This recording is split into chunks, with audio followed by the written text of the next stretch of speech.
Иногда мне кажется, что музыка сопровождает нас всю жизнь.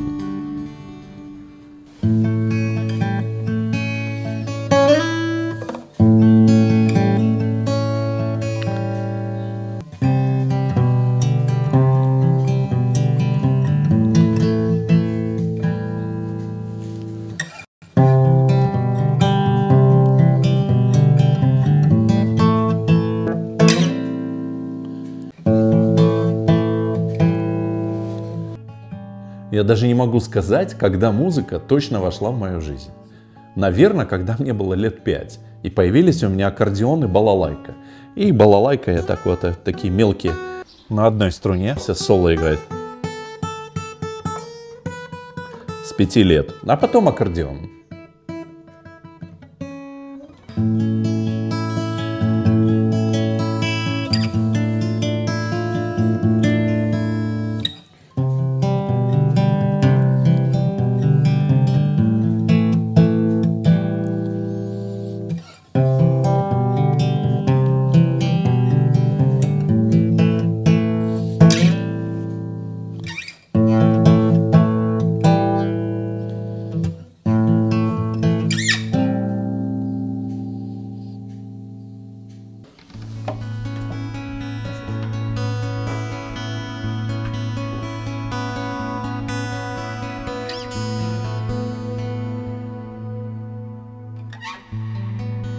И мне все время хотелось прикоснуться к этим инструментам, потрогать их, попробовать что-то сыграть. И вот это как бы очень отложилось у меня с детства. Именно гитара и балалайки. И это вот мой яркий музыкальный образ из детства. А потом уже появилась фортепиано. Наверное, вот тогда все и началось. А потом были музыкальная школа, многочисленные уроки. А этот наш музыкальный кот Леопольд или Лёпа. Год назад мы его нашли раненым, Лариса его подлечила. И вот он сейчас прям к нам приходит, очень любит наши клипы, прям ложится рядышком с телевизором и смотрит, особенно когда птички летают. И вот так все мое детство прошло в классической музыке, в игре на фортепиано, практически с 5 лет. В детстве я любил подбирать чужие песни и мелодии, тогда мне это очень нравилось. Но постепенно чужие мелодии уступили место мелодиям собственным. Таким образом, личному творчеству был положен старт еще в подростковом возрасте. Пока я учился на фортепиано, существовал другой мир. Мой старший брат Игорь, который старше меня на 7 лет, организовал рок-группу прямо у нас в доме. И я все свое детство слушал такие группы, как Led Zeppelin, Deep Purple, Beatles, Rolling Stones, Pink Floyd, Uriah Heep. То есть два параллельных мира, совершенно отличных друг от друга. И вот эта музыка, вот эти вот ребята, подростки, которые собирались, Игорь играл на бас-гитаре, прям кто-то принес барабанную установку. Это все отложило неизгладимый след, в том числе в моем творчестве. Я начал учиться подбирать какие-то известные композиции. Тогда была известная группа «Зодиак», оркестр Поля Мариа. И прям просто на фортепиано воспроизводил вот такие вот некие мини-каверы. И, конечно, эта музыка элитная того времени, рок-музыка, вошла в мое сознание. Играть на гитаре мне хотелось всегда. И я на гитаре периодически наигрывал что-то свое.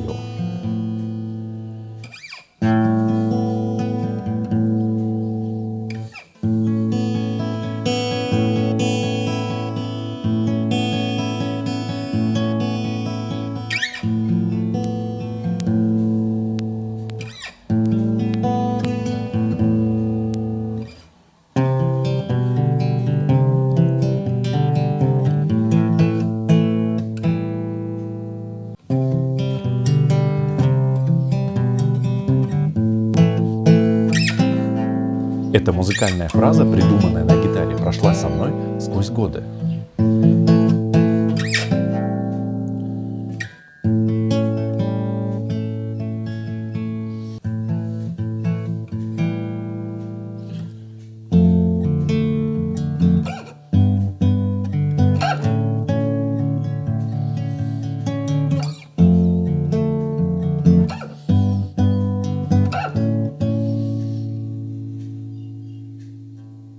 Мои первые музыкальные опыты начались еще в школе, когда я учился в детской музыкальной школе города Керчи, я играл во всяких вокально-инструментальных ансамблях.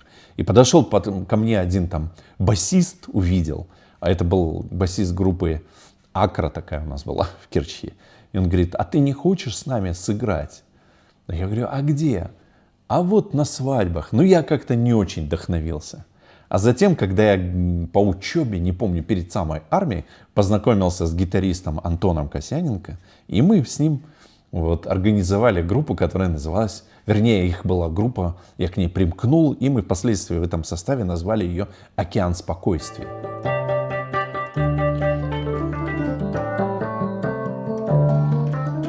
Мы играли очень интересную такую роковую музыку. На тот момент нам казалось, что это был потрясающий опыт.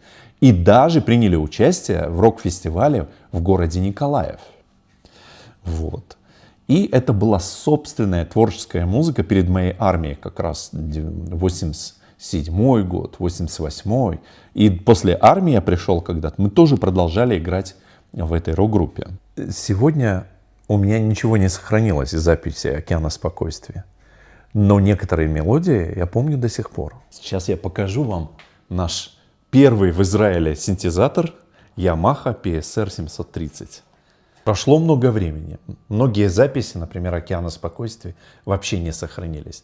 Но, что интересно, музыка переживает это все. Иногда музыкальные фразы, оставшиеся в памяти, вот, например, моей музыкальной, дают мне возможность вспомнить при соприкосновении с клавишами, даже этой старой Yamaha синтезатора PSR 730, некоторые цитаты из группы «Океан спокойствия», например. Ну, давайте посмотрим, как это звучит.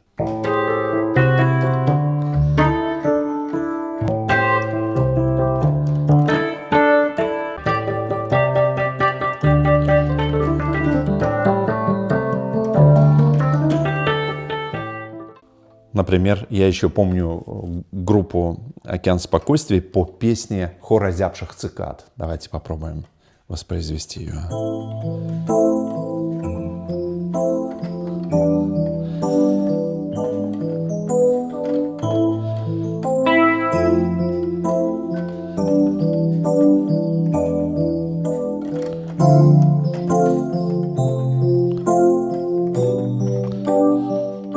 Музыка помнит все, и она поэтому и говорят, музыка вечна.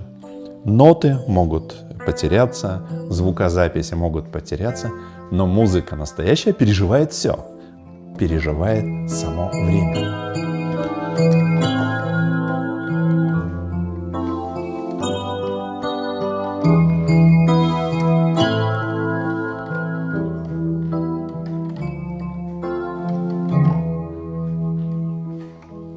И помню даже музыкальная фраза: «Хор озябших цикад, хор озябших цикад, хор озябших цикад».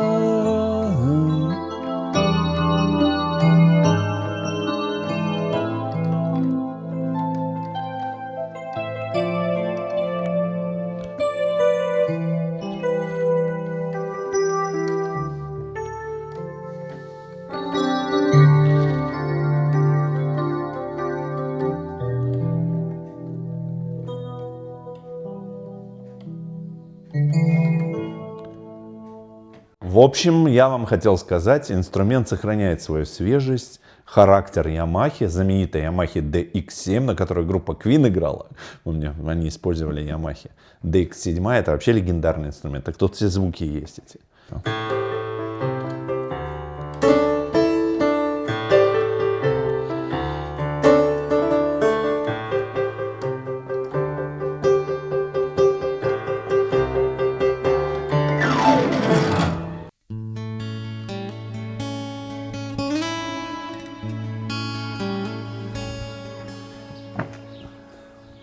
Примечательно, что во время нашего творчества в группе «Океан спокойствия» у меня были периоды перерывов.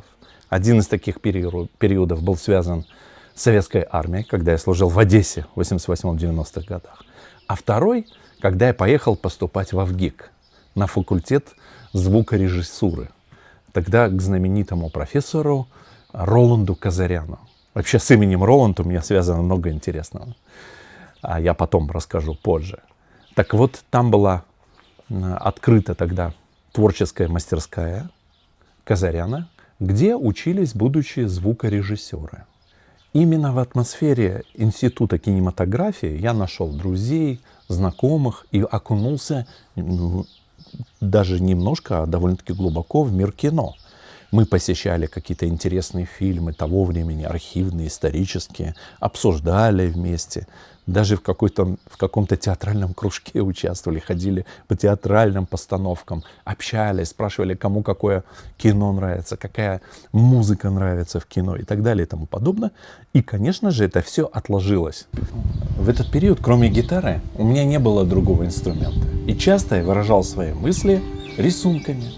И вот в архиве нашей семьи сохранилось несколько десятков, а может быть даже больше этих вот рисунков. Мы видим 98-й год, это уже израильский период, 97-й. И разные периоды. Вот такая вот графика интересная.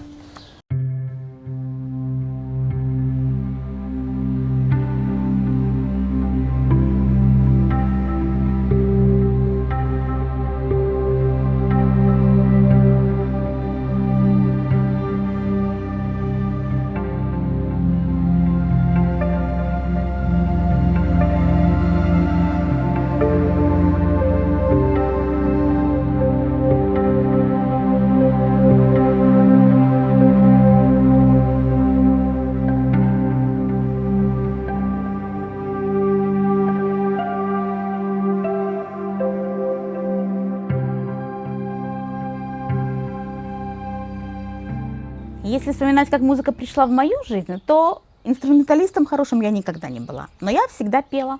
Пела с самого детства. Какие-то песенки на стульчике, как это всегда бывает, да, собираются родственники. Знаем, что ребенок поет, ставим его на стульчик, он поет. В детском саду всегда я солировала.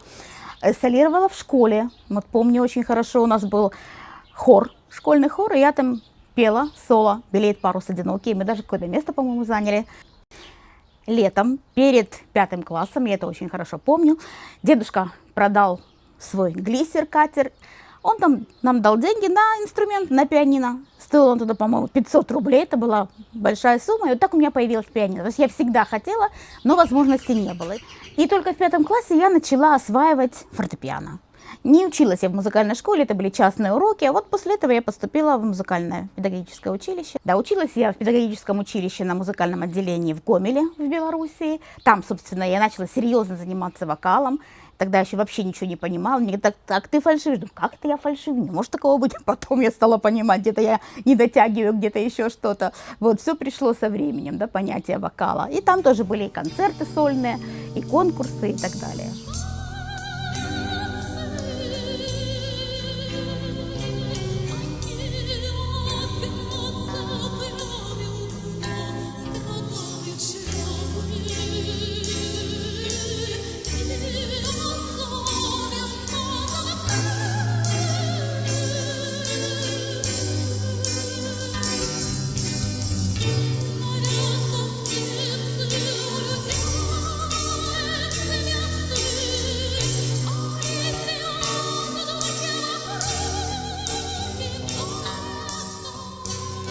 Закончила учебу я в 1986 году, и, если помните, это был год аварии на Чернобыльской АЭС. Тогда еще никто не понимал масштабов трагедии, и я не поехала работать по распределению в Белоруссию, а вернулась в Керчь. Там устроилась работать в детский садик воспитателем, это мои первые воспитанники, которым сейчас уже более 40 лет. А потом, через пару лет, я устроилась работать уже музыкальным руководителем в детский садик. В то же самое время по вечерам я ездила в Дом культуры и пела там как солистка и в хоре. Хотя я прошел творческий конкурс в АБГИК, мне не удалось там учиться. По причинам банальным финансовым. На тот момент Москва была страшно дорогим городом, и я не мог позволить себе аренду квартиры дорогой, где-то работать и еще учиться. И мне пришлось вернуться в Керчь, в Крым. Но, как впоследствии выяснилось, все, что не происходит часто с нами в жизни, закладывает какую-то фундаментальную прочную основу для будущего. В 1995 году я вернулся в Керчь, Но зато встретил свою будущую супругу Ларису и соавтора нашего творческого коллектива. И как вы думаете, где мы встретились? Никогда не поверите. В детском саду. То есть мы не были знакомы с самого-самого раннего детства, нет. Я пришла устраиваться на работу в детский сад, но перед тем мне моя знакомая сказала: иди в этот детский сад, там парень молодой работает. Я про себя подумала, какой парень молодой может работать в детском саду, что это такое вообще? Вот. Но, тем не менее, пришла и смотрю, музыка. Иду, музыка. Музыка интересная, вовсе даже не садовская, такая в джазовом варианте, какая-то импровизация интересная. Захожу в зал, сидит парень молодой, красивый, с хвостом, интересный. Ну вот так и произошла наша встреча. Получается, что наш первый творческий союз с Ларисой возник еще в детском садике. Лариса разрабатывала методику занятий, писала сценарий к праздникам, а я записывал фонограммы дома и в студии, которые специально подготавливал для наших концертов для детей. Мы первые в нашем городе использовали студийное музыкальное оформление для работы с детьми. А еще мы ездили в Горно с музыкальными поздравительными номерами от нашего сада. Посмотрите, кто к нам пришел. Лимонным деревом соседи. Ну вот, самое интересное в Керчи, что произошло, кроме нашего знакомства с Ларисой, которая потом выросла в брак, и мы до сих пор живем вместе, у нас состоялся еще и творческий союз, да, Ларис? Да. С группой «Пластическое движение». Расскажи нам, как ты это все помнишь? Которая стала группой «Пластическое движение», Точно. когда я туда пришла. Как я помню, как-то Паша принес домой после репетиции, принес текст. А это был текст Саши Наумовича, Да, нашего барабанщика, который придумывал и поэтические какие-то образы такой романтики 80-х, 90-х годов. Очень интересной философии такой. Смотри, текст, давай. Вот я играю, а ты давай пой. И я вот на фортепиано долго что-то Он говорит, импровизирую. подключайся, давай, пробуй там что-то петь. Ну, я начала пробовать петь. Раз, два, три. Ну, я не спела.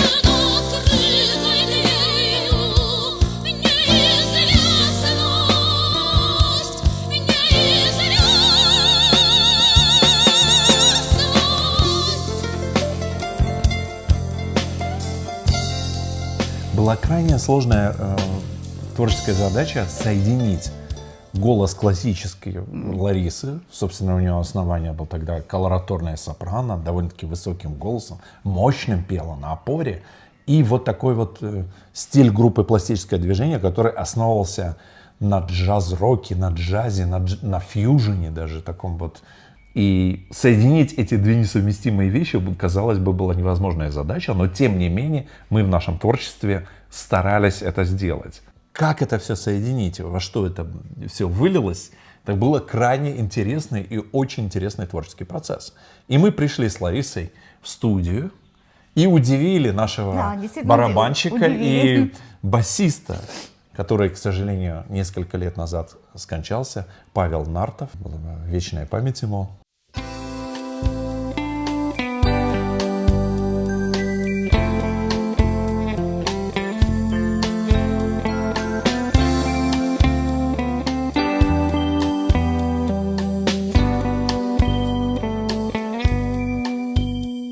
Они были удивлены, очень удивлены, И все сказали, вот это что-то интересное, это что-то потому уже что новое. стояла творческая задача как бы соединить несоединимое. Примечательно, как начинались наши интересные композиции, например, размышления группы «Пластическое движение». Даже я могу вот на этой Ямахе.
И вот как-то раз мы пришли на свадьбу к Саше Наумовичу, барабанщику. И там Лариса спела романс. И после этого романса что было? Не нам дали денег. Фурор. Она произвела фурор. Люди, которые оказались на концерте, вдруг были так вот потрясены ее пением, что сказали, что оплатят и сценический костюм, и запись на профессиональной студии. В то время в Керчи не было профессиональной студии. Она в Крыму была только в Севастополе городе. Называлась Зурбаган. Так вот, мы выяснили, где эта студия, договорились с ними, приехали, познакомились с звукорежиссером Феликсом, который там работал в смены. И вот обычно певицы готовятся, разогреваются, чтобы дать, вот, как говорится, самый лучший дубль. Но Лариса с первого-второго дубля спела сразу все, чем поразила. Я его поразила тем, что я вообще не распевалась. Я сразу с автобуса, с корабля на бал, с автобуса сразу петь. Он говорит, как это, ты не распеваешься? Это как такое вообще возможно? Мы говорим, ну вот, возможно, вот такое. И это был очень интересный опыт, именно запись в профессиональной студии, сведение материала. Нам, конечно, незабываемое впечатление это оставило.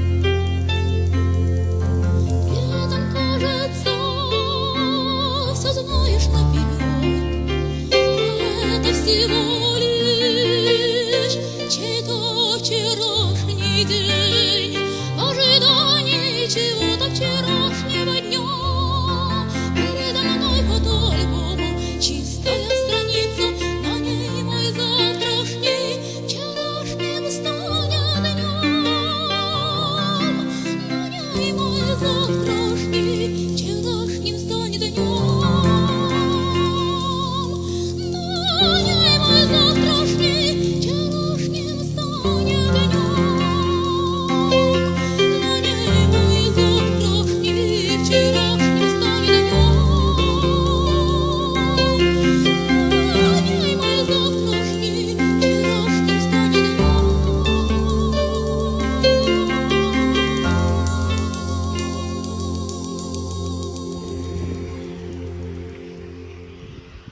А потом мы приняли участие в Крымском песенном конкурсе, уже имея за плечами багаж записи первого профессионального альбома. Там разыгрывались 3 места, да, если не ошибаюсь.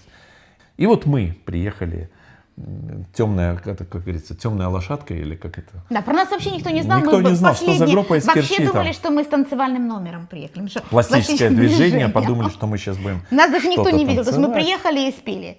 Да. И вот у них там, видимо, все было уже договорено. И мы как выдали феерия. Это было что-то сумасшедшее для всех. Они немножко оцепенели. Лариса как спела там, что это вот жюри задумалось, что же делать, как выпутаться. Ну да, наше выступление как-то оказалось неожиданным. Оно выбило всех из колеи, потому что если бы нам ничего не дали вообще, то конкурс оказался бы, ну, наверное, немножко подыгранным, да, если мягко скажем.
И тогда они принимают решение, дают Ларисе почетное звание, ну это без денежного звания, почетную грамоту «Золотой голос Крыма» Лариса. И вот мы привезли эту грамоту в Израиль, и она где-то потерялась. Она потерялась, да. Эх, жаль. С переездами, да, где-то. С переездами с квартиры на квартиру потерялась, а жаль. Жаль. Ну, бывает. Но в памяти осталось, да. Нам долгое время мы оказались в очень странной ситуации, потому что у нас процессы шли параллельно. Родители Ларисы были в Израиле, и мы уже готовили документы на воссоединение семьи, то есть хотели переехать. И параллельно началось творчество с группой «Пластическое движение». И когда долгое время мы не решались сообщить об этом своим Друзья. участникам, Да. друзьям группы, ну, все-таки пересилили себя, сказали, что вот мы уезжаем, ребята, извините, это необратимо. Они очень расстроились, и мы сыграли последний прощальный концерт в Дворце культуры железнорудного комбината, ДК ЖРК, как я помню, где мы и репетировали, собственно говоря. Пришла моя учительница по музыке детской школы, еще какие-то люди, да, с детских садов. Там Мои тоже сотрудники там из хора, зрители, руководители. полный да. зал практически был. И, к счастью, этот альбом записался. А еще скажу, что вспомнилось мне. Всегда, это прямо было как правило, как конкурс, как какой-то концерт, я заболеваю, и мне приходится, я не отменяю никогда ни концерты, ни конкурсы, но мне приходилось невероятными усилиями, вплоть до того, что коньяк пить до того, чай пить, постоянно как бы поддерживать свое голосовое. Насчет коньяка она пошутила, просто прополаскивала голову. Понятно, что не пить захлеб, но так приходилось на конкурсе, я очень хорошо помню. А и когда был наш концерт пластического движения, за 3 дня я полностью вообще потеряла голос, не то что петь, вообще даже говорить не могла. Но как-то за 3 дня я немножко восстановилась, и потом уже тоже вот с чаем за сцену забегаю, быстро чай какой-то, еще там прополоскать горло чем-то спиртным и назад на сцену. Да, вот это я очень хорошо помню. Ну и все, и после этого вскоре мы уехали В в Израиль. 1997 году мы переехали в Израиль и поселились в Верхней Галилее в городе Маалоте. Там жили Ларисины родители, Галина и Валерия. Маалот очень хороший город, нам нравилось, замечательно, родители Ларисы были. Но у меня была какая-то такая творческая, немножко, нельзя сказать, что депрессия, а дискомфорт. В том плане мне не хватало творческого развития. И мне казалось тогда, что нужно поступить и дальше искать свои творческие поиски именно в профессиональном обучении. И я узнал, что в Израиле есть Академия музыки на джазовый факультет. Так вот, мне казалось, что это в городе Тель-Авиве, на берегу Средиземного моря. Но интересно, что джазовый факультет Академии музыки имени Рубина находится в Иерусалиме все-таки.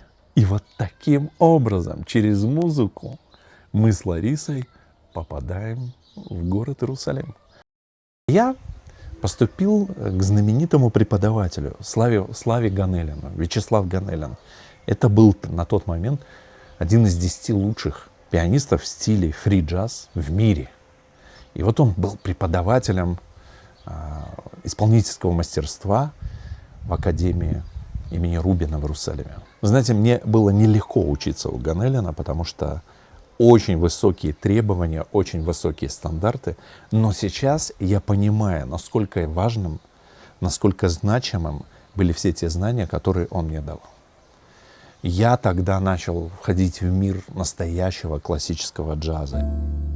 Кроме мастерства импровизации, мастерства исполнительского на джазовом факультете, Ганелин преподавал музыку, такую вот интересную творческую мастерскую. У нас были творческие мастерские прямо. Музыка в документальном кино. И вот это был потрясающий опыт.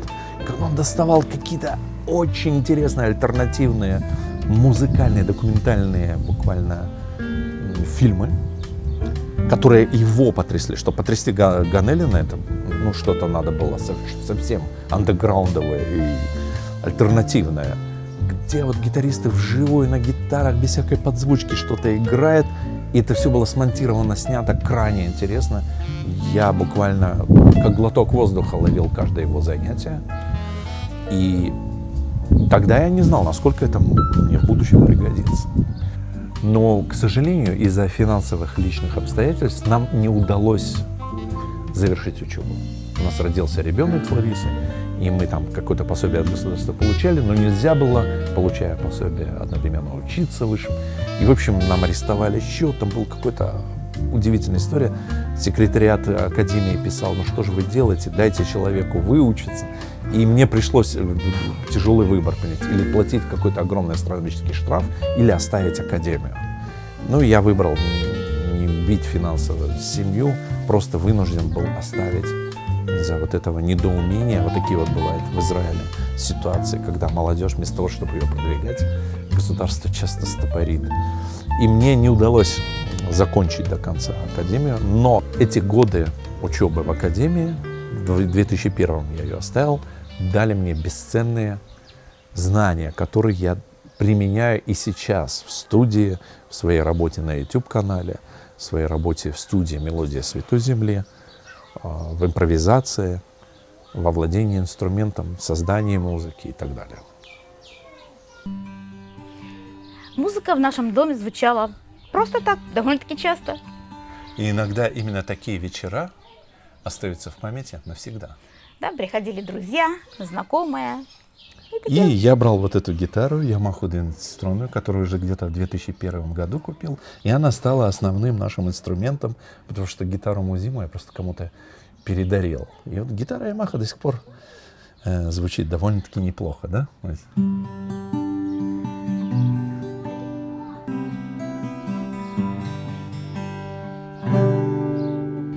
2006 году я познакомился с творческой группой из Германии под названием «Видеоработа». И мы решили создать фильм о Святой Земле. С легкой руки оператора Алексея Федорова я написал несколько треков специально для этого фильма. Первая часть фильма была выпущена нами в 2006 году в формате DVD-диска, а выпуск второй части затянулся аж на целых 10 лет и вышел только в 2017 году. В 2017 году формат DVD уже был не популярен, но зато появился YouTube. И у нас сразу же возникла идея залить этот фильм в YouTube. И к нашему удивлению, обе части фильма получили определенную популярность, хорошо набирали просмотры, собирая подписчиков. Мы решили с Ларисой продолжить эту серию фильмов о Святой Земле, снимая какие-то видео, используя музыку. Но в YouTube возникла одна проблема. Если ты берешь какую-то чужую, хорошую, качественную авторскую музыку, нужно было иметь разрешение на использование авторских прав. А такая в свободном доступе просто не существовала. Любая хорошая музыка была защищена авторскими правами. И тогда нам пришла очень интересная идея. И вот здесь приходит на выручку Лариса, которая говорит: А в чем проблема? Ты же играешь, ты же сочиняешь. Пожалуйста, сочиняй музыку. Так и пошло. Я отвечаю: ну, нет проблем, но мне не хватает петличного микрофона, звуковой карты, микрофона в студию и так далее. Ну, это какая-то ерунда, можно поехать в магазин и купить. Ну, так съезди и купи. И я поехал. И вот Паша возвращается. И начинает вытаскивать коробки, одна, вторая, третья. Потом гитара. И я думаю, ну все, это ж сколько денег было потрачено. Но все, назад дороги нет, начинаем работать. Ну и вот мне пришлось использовать гитару Мартин, которая, конечно, стала одной из ведущих, так сказать, скрипок нашей творческой студии. Сейчас я вам расскажу историю о вот этой гитаре. У нее даже есть имя — Мия, в честь нашей внучки Мии. Дело в том, что гитара Мартин, вот, которая за мной, очень хорошая, интересная, стала нашей мелодией, одной из мелодий Святой Земли. Многие соло были исполнены на Мартин. Но в какое-то время мне стало не хватать именно соло-гитары. И была распродажа в музыкальном магазине Клейземер. Есть такая сеть известная во всем Израиле. Я Ларисе говорю: вот по распродаже, недорого, Fender Squire, для начинающих, для тинейджеров. Он говорит: ну, недорого, да. Ну, ладно, ну, почему бы нет. Скидка. Поехал туда, взял этот Fender Squire, еще какие-то гитары. Мне предложили китайский Epiphone, еще что-то. Не нравится звук, и все. Не нравится. Ни одной гитары мне не нравится звук. И вдруг я вижу на выставке вот этот инструмент, который сейчас держу в руках. Только первый раз я на него так вот взглянул, взял в руки, и я в какой-то мере немножко обалдел, в хорошем смысле. Вот только начал какие-то без подключения, без ничего, что-то вот на нем играть, я понял, что это мой инструмент. Музыка этого инструмента коснулась меня.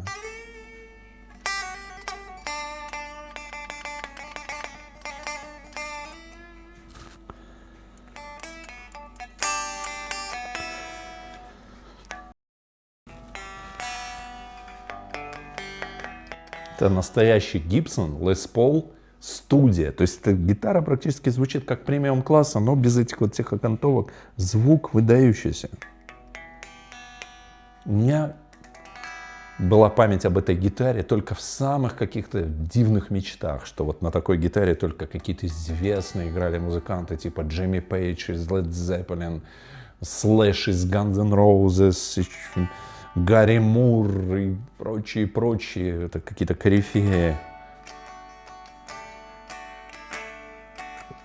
И она сразу зазвучала. Мы в какой-то комби, небольшую колоночку подключили в магазине. Я понял, вот этот инструмент. Улетел в магазине. И когда мне продавец принес цену, я был возвращен на грешную, на святую землю Иерусалима. Остался один вопрос. Как приехать домой? Начиналась драма самая настоящая. Потому что Лариса, я думаю, не очень бы хорошо меня встретила. Я уже ждал такую бурю, просто вот таких вот жестких нот. И я приехал с этой гитарой и сказал, ну что ты, Fender Squire купил для начинающих? Я говорю, да, но я принес... Она говорит, ты что? Я говорю, да. И вот теперь я сам сказал себе, нет никаких оправданий, что ты как-то сыграешь некрасиво и неправильно. На такой гитаре сыграть неправильно и некрасиво невозможно. Значит, ты не умеешь играть, неправильно играешь. Потому что эта гитара звучит просто необыкновенно. Она толкает тебя вперед, толкает твое творчество. И тогда наш музыкальный дуэт, сначала «Запад и Восток», а потом «Мелодия Святой Земли», приукрасился этой гитарой Gibson Les Paul Studio, которая даже получила собственное имя Mia.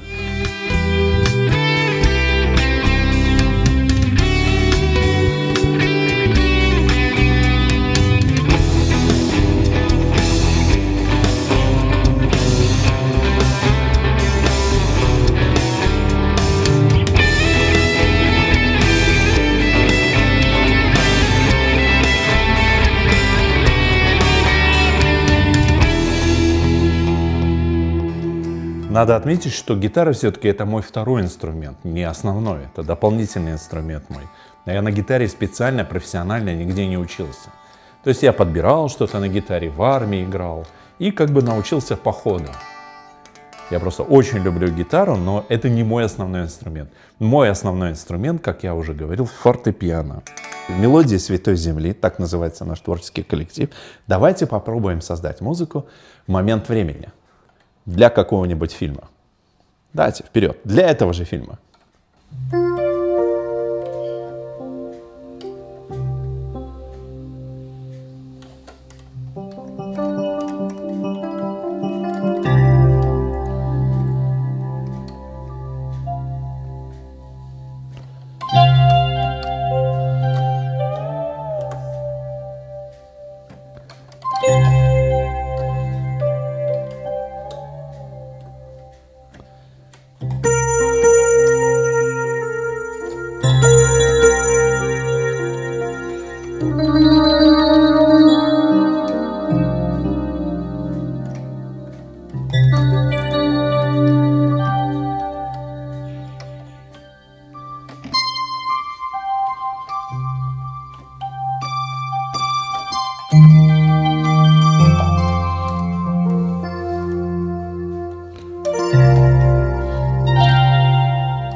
Так рождается музыка. Момент времени, без единой ноты. У меня было просто пустое пространство, ограниченное 65 клавишами. И мы с вами сделали это вместе в прямом эфире нашего фильма.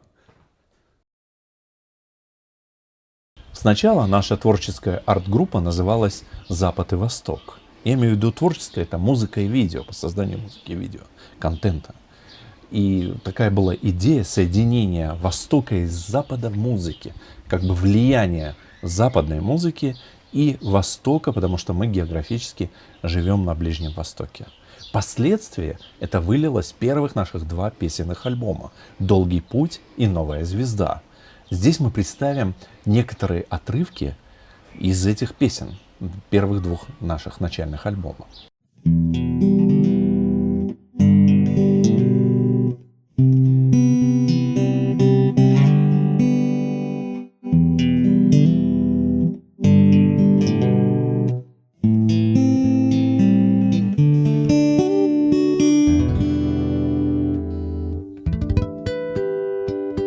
Город уснул в призрачной пыли, небо и звезды вновь смотрят на нас.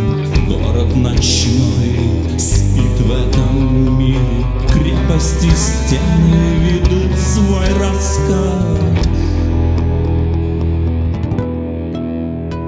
Город считает вечности дни, тысячи судеб здесь сплетены. Небо и звезды мерцают вдали. Город в ночи. Город ночной грезит о небе, город ночной грезит о небе, смотрит с тоской, он ведь там не был.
Святой земле, среди гор в мечтах умывается день в полевых цветах, и встает рассвет на востоке вдали.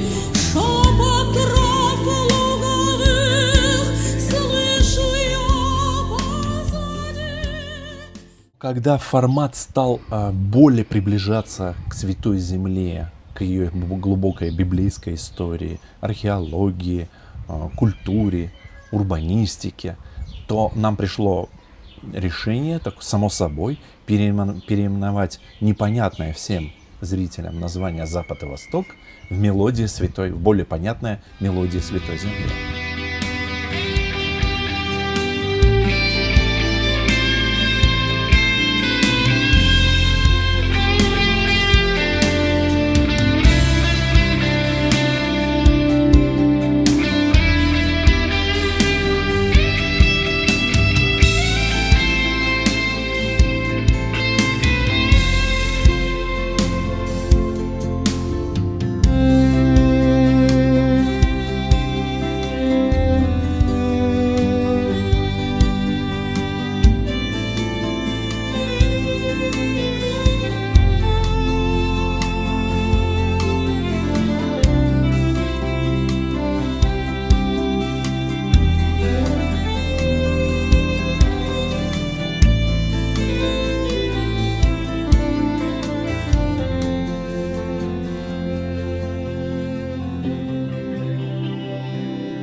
совершенно недавно, в 2025-2026 годах, вышел 10-й юбилейный альбом под названием «Святая земля», который мы недавно опубликовали на нашем музыкальном канале «Мелодии Святой Земли». А сейчас мы переместимся в нашу домашнюю студию «Мелодии Святой Земли», и вы станете свидетелем, как создаются композиции для нашего YouTube-канала. Давайте создадим одну из композиций будущего альбома «Музыка Израиля 4» прямо сейчас, в этот момент времени. Это наша современная с Ларисой студия, и это мой основной инструмент Roland A88 MK2 с MIDI 2. Это 88 уже клавиш, меня ничего не ограничивает здесь. И я приглашаю вас в студию для того, чтобы мы вместе с вами, с нашими зрителями, с Ларисой, создали музыку в момент времени, на финал нашего фильма. Пусть это будет апогей нашего фильма. Пусть вы увидите, как создается эта музыка в творческой студии «Мелодии Святой Земли». Итак, приглашаю вас на этот чудесный момент, где музыка возникает из 88 клавиш. Итак, вперед!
Я сейчас играю на MIDI-контроллере фирмы Roland.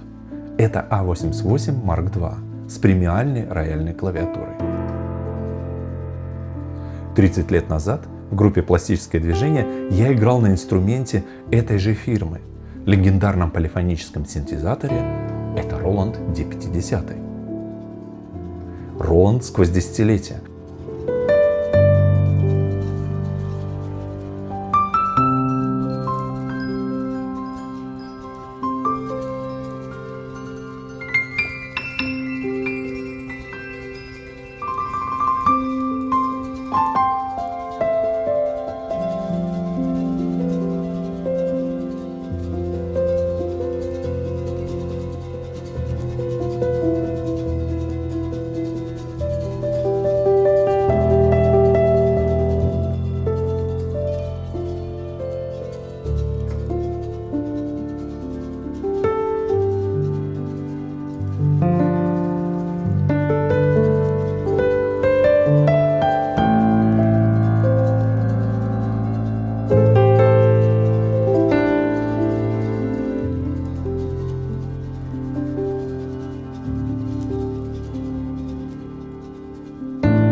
Музыка сохраняет это единство, творчество, это движение жизни вперед и добрую память о любом хорошем деле.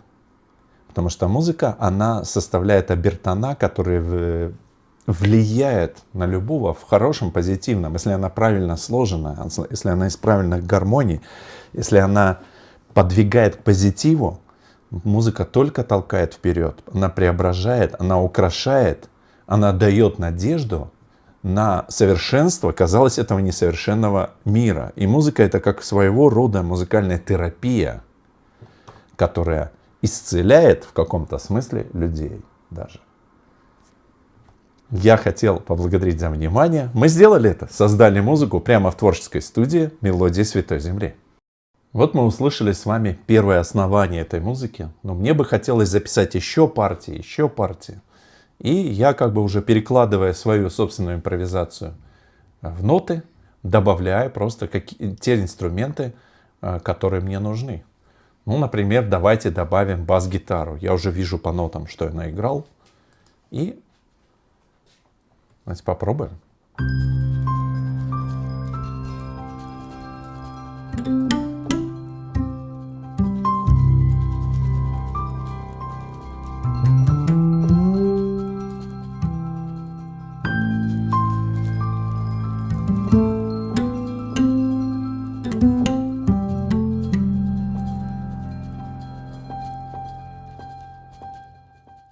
Давайте добавим немножко теперь барабанов в эту секцию.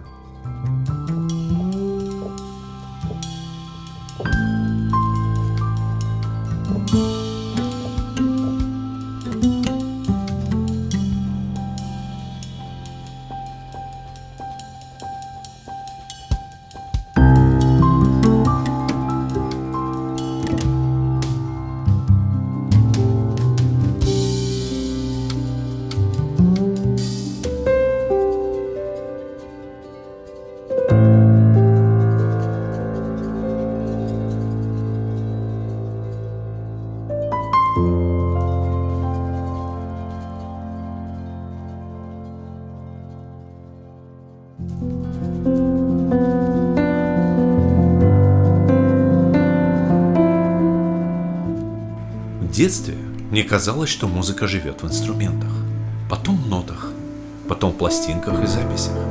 Но с годами я понял, музыка живет в людях. И пока она звучит в наших сердцах, она переживает время. Когда мы оглядываемся назад, мы понимаем, что музыка всегда была рядом. Она менялась вместе с нами. Некоторые записи потерялись, некоторые инструменты не сохранились. Некоторые друзья уже ушли.